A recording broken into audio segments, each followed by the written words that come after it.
Bonsoir à vous tous et bienvenue à notre étude biblique du mercredi soir. Bienvenue à notre analyse des vérités de la parole de Dieu pour l'édification du peuple de Dieu.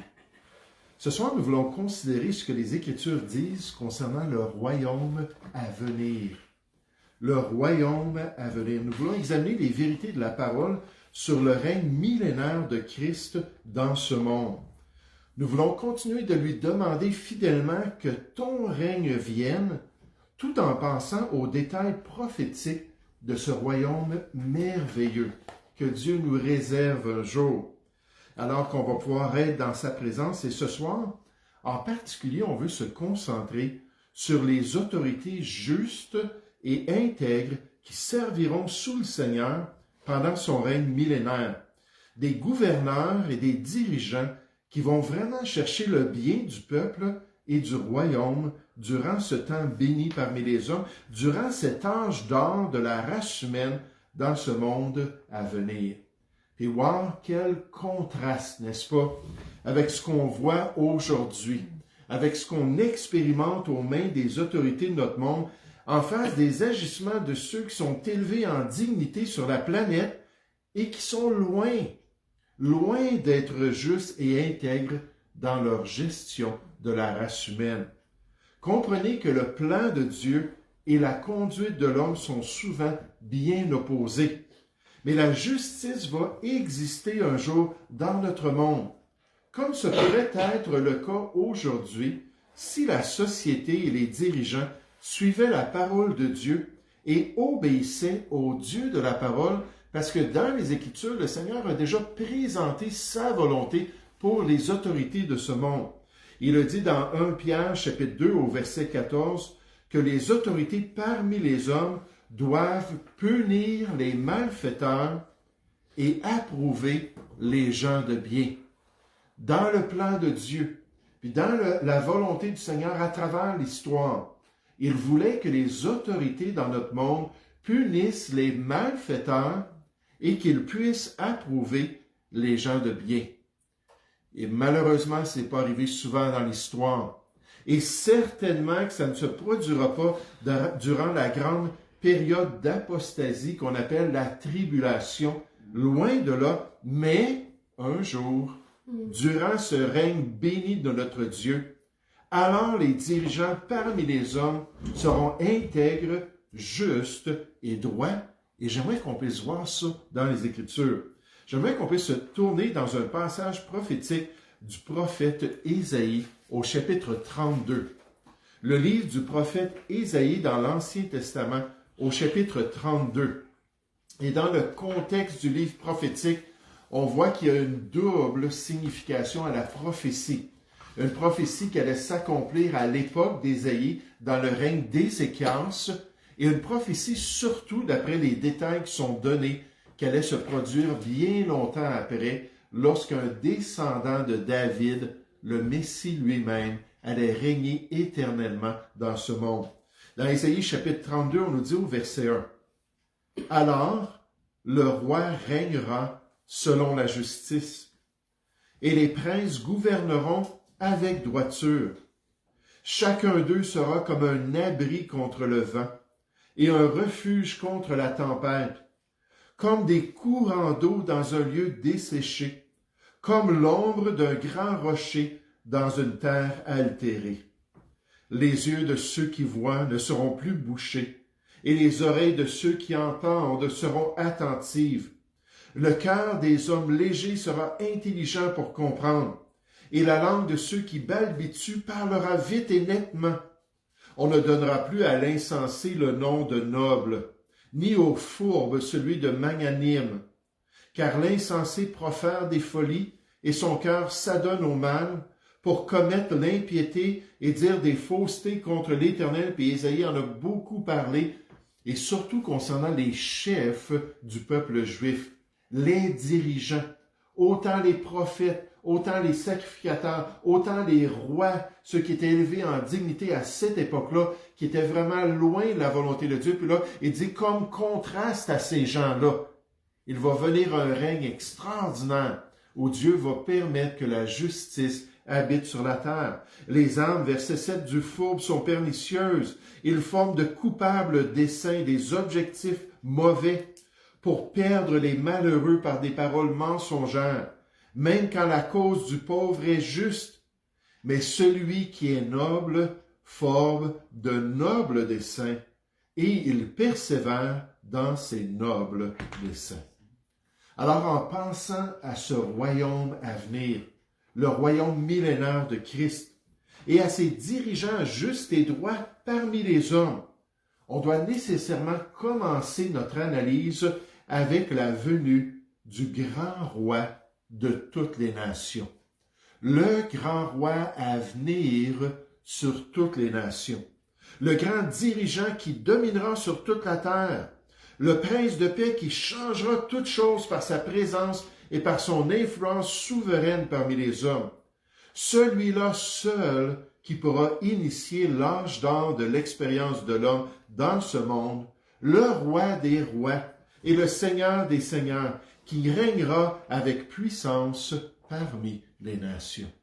Ici, on fait juste le mentionner au verset 1. On nous dit, alors le roi régnera selon la justice. Puis là, on va voir ça un peu plus tard. Et les princes sous le roi gouverneront avec droiture. Ce soir, j'aimerais vous inviter à tourner dans un passage similaire, où on voit l'impact de ce règne parmi les hommes. Encore dans le livre du prophète Ésaïe, au chapitre 35. Ésaïe, au chapitre 35.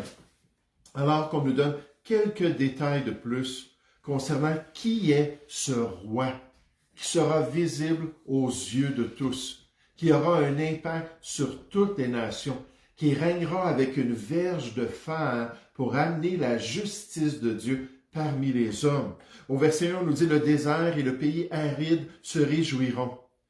La solitude s'égaira et fleurira comme un narcisse. Elle se couvrira de fleurs et tressaillera de joie, avec chants d'allégresse et cris de triomphe. La gloire du Liban lui sera donnée, la magnificence du Carmel et de Saron.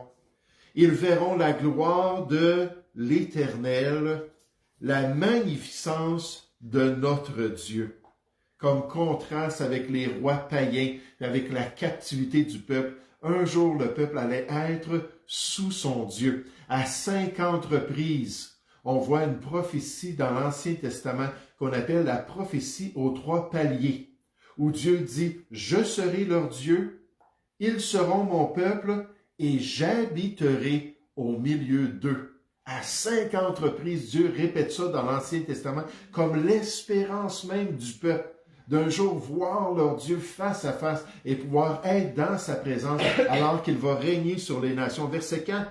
Dites à ceux qui ont le cœur troublé, prenez courage, ne craignez point, voici votre Dieu. La vengeance viendra, la rétribution de Dieu pour détruire nécessairement toutes ses armées et ses peuples ennemis. Il viendra lui-même et vous sauvera, vous délivrera. Puis comme j'aime le nom Yeshua ou Jesus, qui veut dire Jésus, qui est traduit Jésus, mais qui veut dire Dieu sauveur. Donc on parle de la venue de Dieu parmi son peuple. Verset 5. Alors s'ouvriront les yeux des aveugles, s'ouvriront les oreilles des sourds. Alors le boiteux sautera comme un cerf, et la langue du muet éclatera de joie, car des eaux jailliront dans le désert, et des ruisseaux dans la solitude. Le mirage se changera en étang, et la terre desséchée en source d'eau. Dans le repaire qui servait de gîte aux chacals, croîtront des roseaux et des joncs. Il y aura là un chemin frayé, une route qu'on appellera la voie sainte. Nul impur n'y passera. Elle sera pour eux seuls. Ceux qui la suivront, même les insensés, ne pourront s'égarer. Sur cette route, point de lion. Nulle bête féroce ne la prendra. Nul ne s'y rencontrera. Les délivrés y marcheront. Les rachetés de l'Éternel retourneront. Ils iront à Sion, à Jérusalem, avec des chants de triomphe. Et en disant cela, là, on nous place dans la prophétie biblique du retour du peuple en terre promise et de la venue de son Dieu parmi eux, pour accomplir cette grande prophétie à 3 volets selon le plan de Dieu. C'est toujours cette description-là du retour du peuple alors que les vérités des derniers temps allaient se produire. Et on nous dit, et une joie éternelle couronnera leur tête. L'allégresse et la joie s'approcheront. La douleur et les gémissements s'enfuiront comme contraste avec tout ce que Ésaïe leur a enseigné concernant le jugement et le courroux du Seigneur, sa colère contre eux, dans cette expérience merveilleuse. Le grand roi à venir durant le règne millénaire sur la terre. Regardez un autre passage percutant et véridique dans le livre du prophète Zacharie au chapitre 14. Puis là, on arrive à des détails tellement clairs concernant l'identité de ce grand roi. Zacharie chapitre 14, à partir du verset 1. Puis Zacharie 14 fait partie de l'unité de Zacharie chapitre 12 à 14 qui nous parle des derniers temps, qui nous parle des derniers événements avant la venue de Dieu sur la terre. Donc Zacharie chapitre 14, le dernier chapitre de cette unité prophétique, nous dit « Voici le jour de l'Éternel arrive » ou « Voici la tribulation s'en vient ».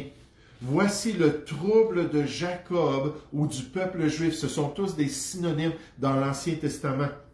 Et tes dépouilles seront partagées au milieu de toi. Je rassemblerai toutes les nations pour qu'elles attaquent Jérusalem et dans le contexte de la bataille d'Armageddon. La ville sera prise, les maisons seront pillées et les femmes violées.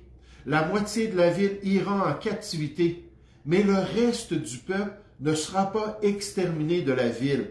L'Éternel paraîtra et il combattra ces nations comme il combat au jour de la bataille.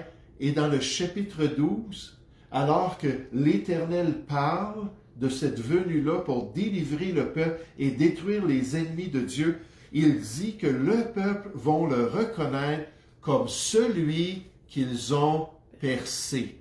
Moi, l'Éternel, je vais venir délivrer le peuple des nations qui seront assemblées contre Jérusalem. Zacharie, chapitre 12, versets 9 et 10. Et le peuple vont reconnaître que je suis celui qu'ils ont percé dans Jean 19. Cette prophétie est appliquée au Seigneur Jésus lui-même, qui va descendre du ciel, on va le voir dans un instant. Verset 4. Ses pieds se poseront en ce jour sur la montagne des Oliviers, qui est vis-à-vis de Jérusalem, du côté de l'Orient. La montagne des Oliviers se fendra par le milieu, à l'Orient et à l'Occident. Il se formera une très grande vallée.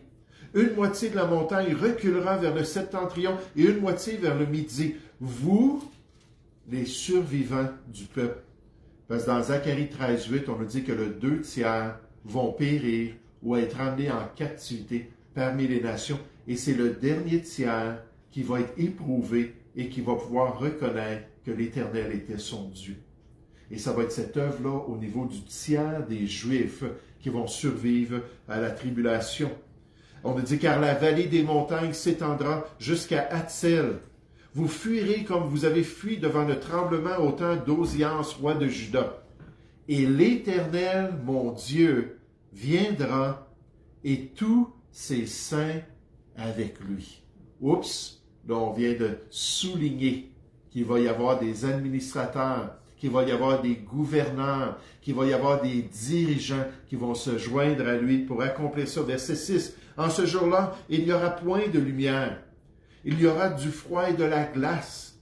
Ce sera un jour unique, connu de l'Éternel, qui ne sera ni jour ni nuit. Ça va être un phénomène vraiment étrange lors de l'apparition du signe du Fils de l'homme dans les cieux. Mais vers le soir, la lumière paraîtra. En ce jour-là, des eaux vives sortiront de Jérusalem et couleront moitié vers la mer orientale, moitié vers la mer occidentale. Il en sera ainsi été et hiver. L'Éternel sera roi de toute la terre, le grand roi à venir. L'Éternel sera roi de toute la terre. En ce jour-là, l'Éternel sera le seul Éternel, et son nom sera le seul nom. Tout le pays deviendra comme la plaine de Géba à Rimon, au midi de Jérusalem, et Jérusalem sera élevée.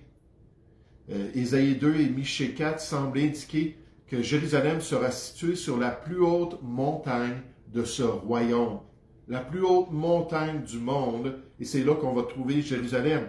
Et on le dit, et elle restera à sa place, depuis la porte de Benjamin jusqu'au lieu de la première porte, jusqu'à la porte des angles, et depuis la tour de Hananéel jusqu'au pressoir du roi. On habitera dans son sein en parlant de Sion ou de Jérusalem, et il n'y aura plus d'interdit.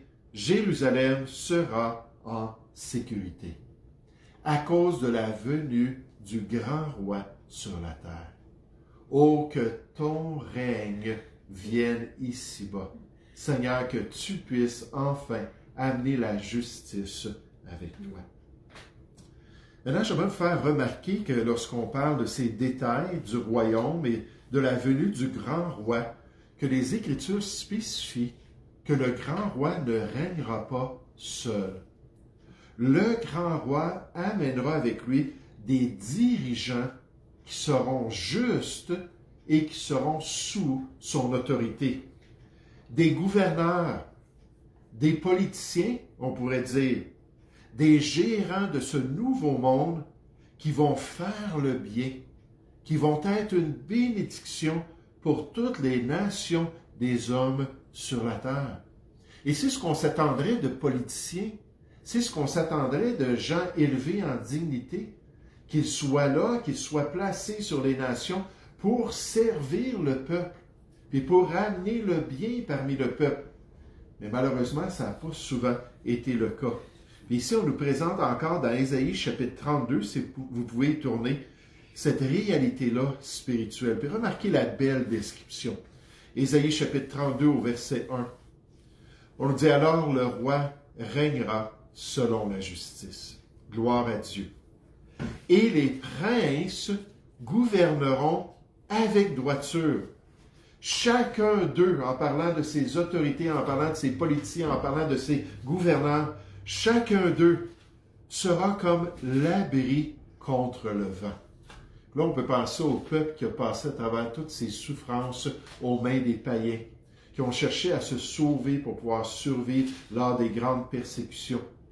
Vous l'avez dit, ces gens-là, ces dirigeants-là seront comme un abri contre le vent, contre les intempéries, et un refuge contre la tempête, comme des courants d'eau dans un lieu desséché, comme l'ombre d'un grand rocher dans une terre altérée.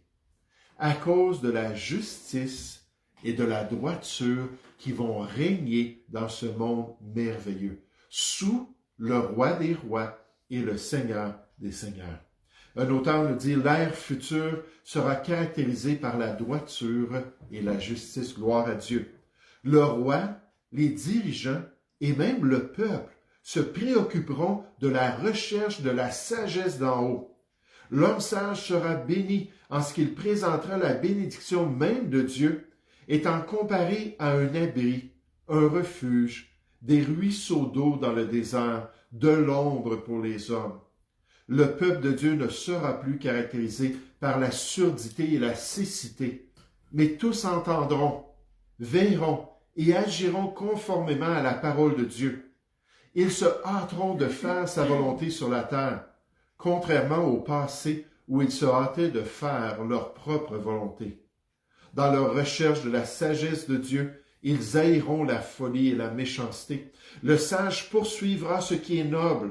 Le peuple sage de Dieu ne prendra plus conseil selon les normes terrestres et ne se préoccupera plus principalement des affaires des hommes. Mais il y aura de nouvelles normes et se préoccupera des choses qui se rapportent à Dieu lui-même. Citation de Vange Meren. Considérons comment les chrétiens, d'après les Écritures, vont avoir une part dans ce royaume à venir. On nous parle de ceux qui vont accompagner ce grand roi-là, qui vont descendre lors de la bataille d'Armageddon, qui vont prendre part au royaume que Dieu va établir sur la terre. Et dans le Nouveau Testament, on nous donne des détails, puis après ça, je veux juste vous montrer une application. Pourquoi est-ce qu'on étudie cela ce soir? Ça change quoi d'apprendre ces données-là en tant qu'enfant de Dieu? Mais regardez dans le livre de l'Apocalypse, au chapitre 19. Le livre de l'Apocalypse, comme dans le chapitre 14, le contexte au chapitre 19, c'est la venue du roi des rois à la bataille d'Armageddon, pour se tourner contre toutes les armées du monde, d'après Apocalypse 14, qui vont avoir été influencées par des démons à venir attaquer le peuple juif.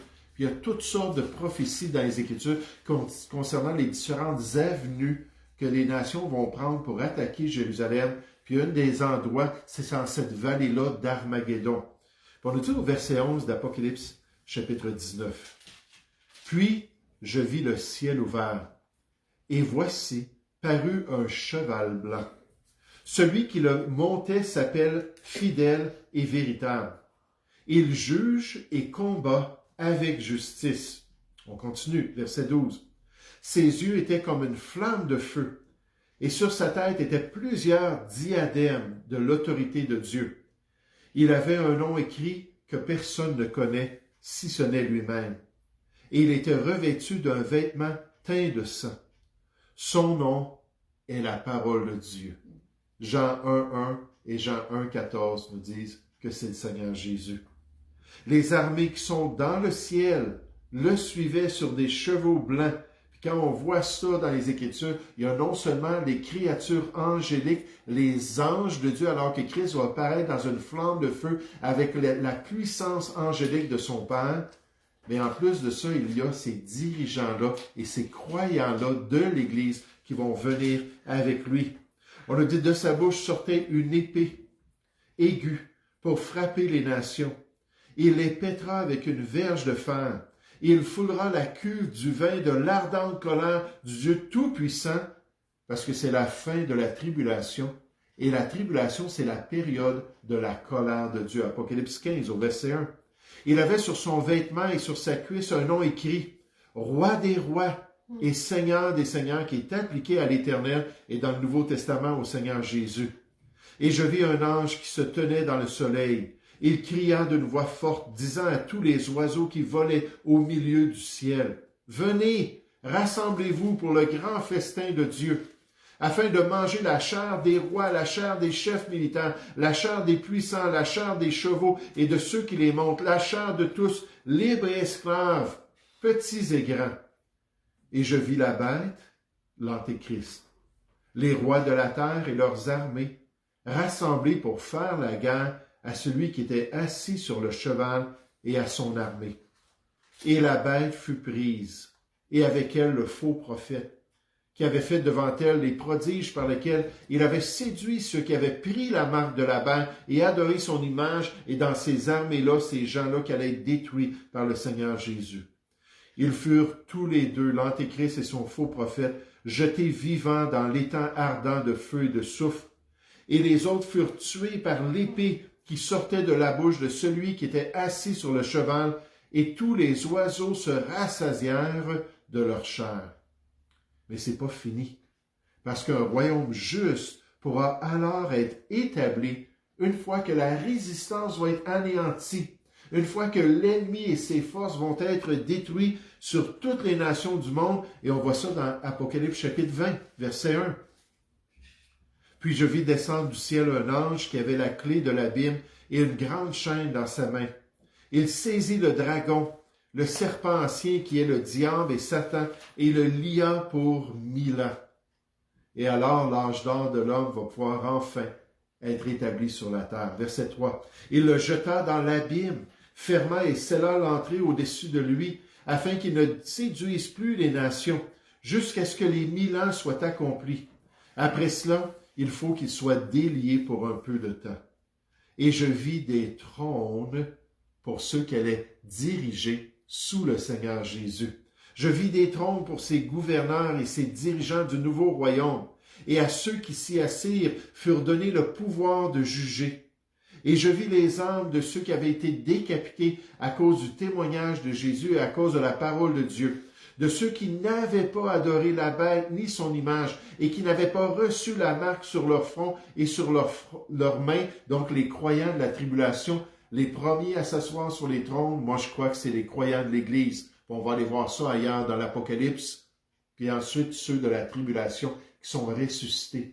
Parce que les croyants de l'Église, à l'enlèvement, ceux qui sont morts en Christ vont être ressuscités, ceux qui sont vivants vont être transformés et changés en un clin d'œil. Et ensuite, ils vont descendre avec Jésus pour régner et les autres vont être ressuscités au début du règne. Ils revinrent à la vie. Et ils régnèrent avec Christ pendant 1000 ans pour accomplir sa volonté parmi les nations. Les autres morts ne revinrent point à la vie jusqu'à ce que les 1000 ans soient accomplis. L'on parle des morts sans Christ, les perdus.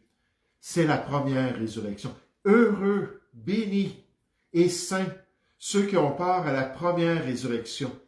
La seconde mort n'a point de pouvoir sur eux, mais ils seront sacrificateurs de Dieu et de Christ, et ils régneront avec lui pendant 1000 ans. Cherchez avec moi Apocalypse chapitre 1.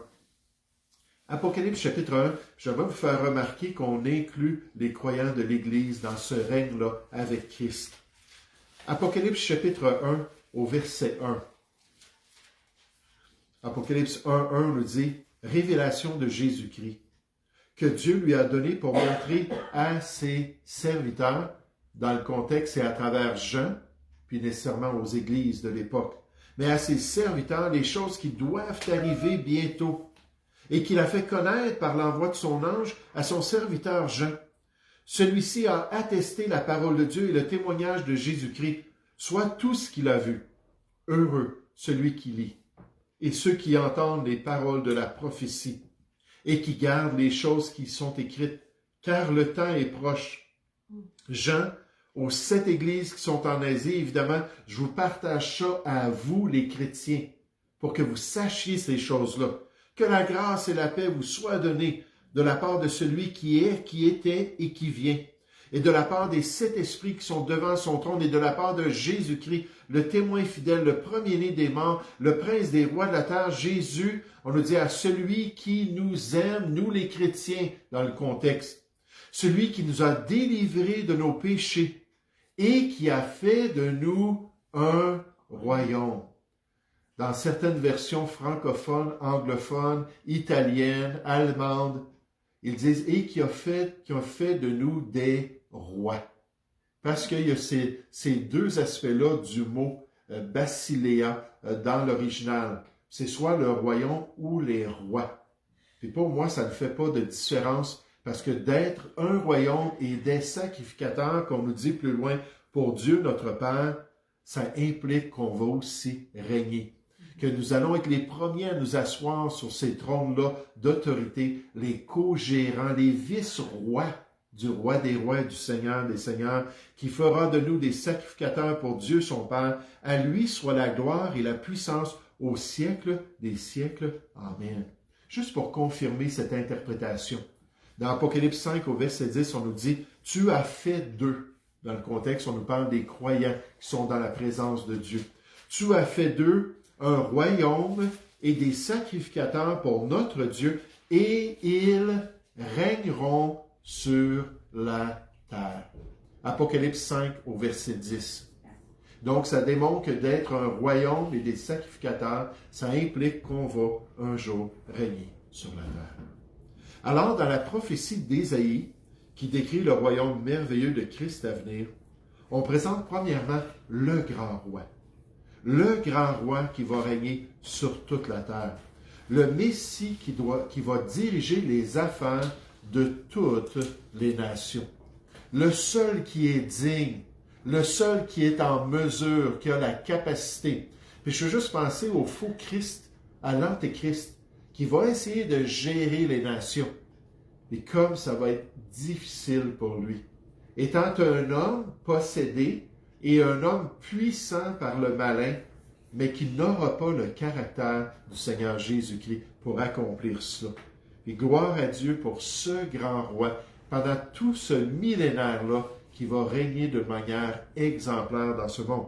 Mais de même, Ésaïe prédit qu'il y aura des co-gérants dans son royaume, des vice-rois sous le Seigneur Jésus. Et la question pour nous ce soir, alors qu'on considère les Écritures et la prophétie biblique, c'est qu'est-ce que ça change pour nous? Et comment est-ce qu'on peut appliquer ces choses-là dans notre vie?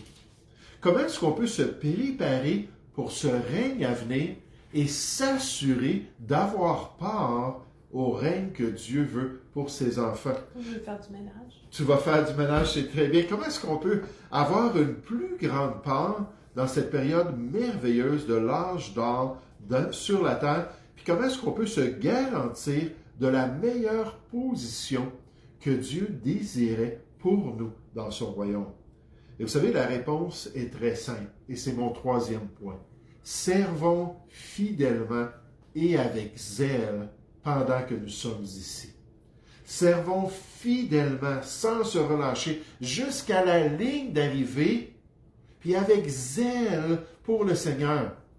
Paul avait compris ça quand il pensait au tribunal de Christ où ces rôles-là allaient être donnés par Jésus dans le royaume à venir. Puis il le dit dans 2 Corinthiens 5 au verset 9, « Car nous nous efforçons de lui être agréable, soit que nous demeurions dans ce camp, soit que nous le quittions, car il nous faut tous comparaître devant le tribunal de Christ. » Donc, il s'efforçait, il se donnait à cœur joie, il voulait courir pour remporter le prix de la vocation, de l'appel de Dieu, même dans son règne pendant le millénium. Il voulait tout recevoir ce que la grâce puis la bonté de Dieu voulait bien lui confier un jour dans son règne. Puis le Nouveau Testament nous présente cette réalité-là. 1 Corinthiens chapitre 3, qu'une fois que le fondement est posé, une fois que notre salut est bien clair et établi, qu'en tant que chrétien, on doit s'efforcer de construire avec les matériaux de la volonté de Dieu. Si on construit fidèlement, avec persévérance, avec tous ces matériaux-là, on va avoir toutes les dividendes dans la gloire. On ne sera pas juste sauvé, mais comme à travers le feu, sans rien avoir. Non, on va avoir une part extraordinaire. Et 1000 ans. Pensez à cela. Le millénium. Le règne millénaire de Christ. C'est juste 50 ans que je suis sur cette terre. Je ne peux pas m'imaginer 20 fois plus. Toujours avec mon Sauveur, puis toujours en train de donner ses consignes, toujours en train de faire observer ses règles, puis ses lois, puis les limites de vitesse qu'il va bien vouloir. On ne sait pas. Mais dans les paraboles du Seigneur Jésus, il y a toujours cette connotation-là entre le service fidèle de ses serviteurs et ce qu'ils vont recevoir comme proportion de leur service. Par exemple, dans Matthieu 25, 21, on nous dit « C'est bien ». Bon et fidèle serviteur, tu es allé jusqu'au bout, tu as continué. Tu as été fidèle en peu de choses, je te confierai beaucoup. Par rapport à ta fidélité, entre dans la joie de ton maître. Maintenant, Luc est encore plus précis. Dans Luc 19, au verset 17, il dit « C'est bien, bon serviteur, parce que tu as été fidèle en peu de choses, reçois le gouvernement de 10 villes. » En proportion avec ta fidélité durant ta vie chrétienne, durant ta course pour le Seigneur. Puis plus qu'on s'efforce, plus qu'on est zélé par la grâce de Dieu, je puis tout par celui qui me fortifie.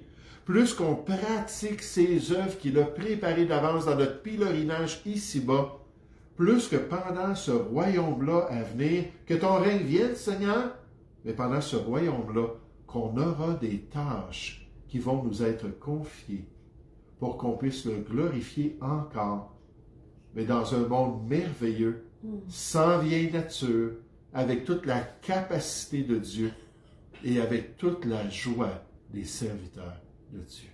Donc, comme application, on dit merci Seigneur, qu'il y aura enfin une justice sur la terre. Merci que le roi des rois va dominer sur toutes les nations avec droiture et équité. Merci que je vais pouvoir avoir une part dans la gestion droite de l'être humain alors que ta justice et ta droiture vont me permettre d'accomplir toute ta volonté. Et merci qu'en ce moment, je peux me préparer, alors que je reste en relation avec toi, alors que je dépends de ta grâce, alors que je suis guidé par ton Saint-Esprit et ta parole, je peux me préparer pour ce jour-là où tu vas dire, c'est bien, fidèle et bon serviteur, ou bon et fidèle serviteur. Nous allons prier ensemble. Oui, Père Céleste, on veut te louer, on veut te remercier pour ce privilège d'avoir la prophétie biblique. Seigneur, ce privilège d'avoir ces textes eschatologiques qui nous présentent, Père, la fin de toutes choses, qui nous présentent la victoire ultime que toi-même tu vas établir sur cette terre. Un royaume extraordinaire, l'âge d'or de l'expérience de l'homme ici-bas. Et merci, Seigneur, que nous serons avec Christ. Et merci que nous allons régner avec lui. Ô Père Céleste, aide-nous à être prêts à recevoir tout le règne que tu désires pour chacun de nous. Aide-nous à recevoir toute la récompense, comme tu nous dis, la pleine récompense dans 2 Jean, afin, Seigneur, qu'on ait accompli toute ta volonté. Guide-nous, puis encourage-nous dans tes voies, et aide-nous à persévérer en marchant selon ta volonté. Nous te prions. Au nom du Seigneur Jésus. Amen.